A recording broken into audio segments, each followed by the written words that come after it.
he made the comment to me about, I can help you get clean. You can go with one of my girls to Chicago, just go get clean, and then you can come home, just start new.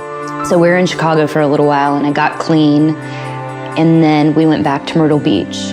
Well, while we were waiting for my luggage to get there, the girl that I was in Chicago with, he brutally beat her in front of me because he said that she was eavesdropping on our conversation.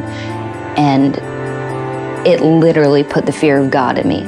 He informed me that if I ran off and left him, he would hunt me down and murder me and murder my family.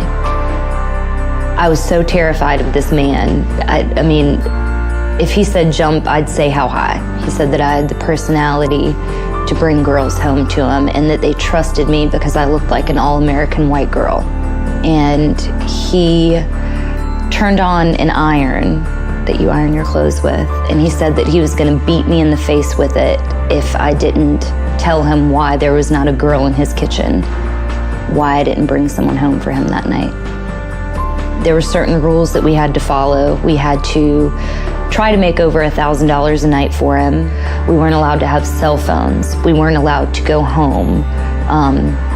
If we wanted to call home, we had to be in the room with him. He forced me to have 2 abortions, and I had no choice whatsoever. And that was probably the hardest. I constantly did play out scenarios of how I could get away from him. Pimps, when we were in Houston, Texas, were getting arrested left and right. And I'm like, why can't he get arrested? Like, why can't they get us? Like, please, someone come get us. After years of going through everything that I went through, I was just at the point where I wanted to die. I thought about it and I was like, well, if I'm gonna die, I might as well go home. So I took $300 from his main girl, his bottom girl's wallet, and I stole her cell phone, and I ran down 3 flights of stairs and hopped into a car with a guy that was backing out of the hotel room. I called my mom and I told her what was going on, and I was like, I'm coming home.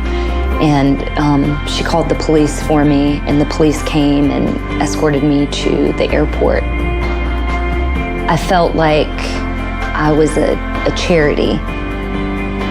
And then when I met A21, they just made me feel like I was one of them, They helped me out, and what they're doing to try to put an end to human trafficking is absolutely remarkable.